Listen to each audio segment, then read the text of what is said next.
Bonjour à tous, je m'appelle Santov Benjo, je suis porte-parole au bureau du Premier ministre d'Israël en langue française et voici le point de presse quotidien. Hier soir, l'organisation terroriste du djihad islamique a tiré une salve de roquettes en direction des civils israéliens. L'une des roquettes a défailli et a touché l'hôpital de Gaza. L'armée de défense d'Israël, l'IDF, a confirmé qu'aucun tir de l'IDF par terre, air ou mer n'a touché l'hôpital.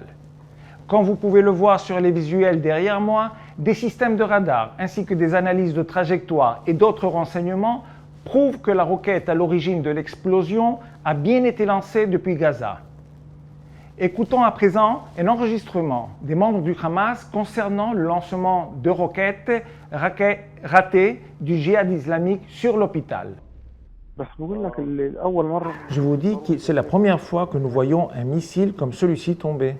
C'est pour ça que nous disons qu'il appartient au djihad islamique palestinien. Qui a dit ça? Ils disent que c'est le djihad islamique palestinien. C'est de chez nous? On dirait bien. Qui dit ça?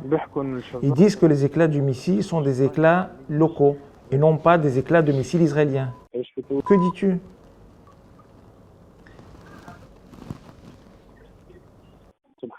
Mais bon sang, ils n'auraient pas pu choisir un autre endroit pour exploser? Peu importe. Oui, ils ont tiré depuis le cimetière derrière l'hôpital. Comment? Ils ont tiré depuis le cimetière derrière l'hôpital Al-Ma'amdani et il a raté sa cible et tombé sur eux. En parallèle, le Hamas a lancé une fois de plus une campagne médiatique mondiale exploitant cyniquement la mort de civils afin de mettre la faute sur Israël pour l'explosion.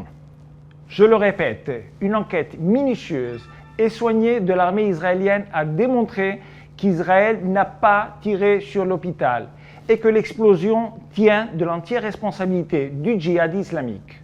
En fait, il y a eu plus de 500 roquettes défectueuses lancées par le Hamas qui ont atterri dans la bande de Gaza, causant des victimes civiles. Le président américain Joe Biden a atterri en Israël aujourd'hui, cherchant à rassembler les efforts des dirigeants du monde libre dans la lutte contre les djihadistes extrémistes. De plus, le président Biden a publiquement accepté les constatations et conclusions concernant l'explosion de l'hôpital. Nous remercions le président Biden et les nombreux dirigeants d'autres pays qui ont exprimé leur soutien et qui se tiennent unis avec Israël. Israël est à l'avant-garde des pays du monde libre dans la lutte contre le djihad mondial et nous apprécions le soutien inconditionnel et sans faille de nos alliés. Israël poursuit ses efforts afin de minimiser les dommages causés aux vies civiles. Je m'adresse une fois de plus à ceux d'entre vous qui auraient des parents ou des amis dans la région. Encouragez-les à évacuer la bande de Gaza nord vers des zones plus sûres du sud où une aide humanitaire leur sera fournie.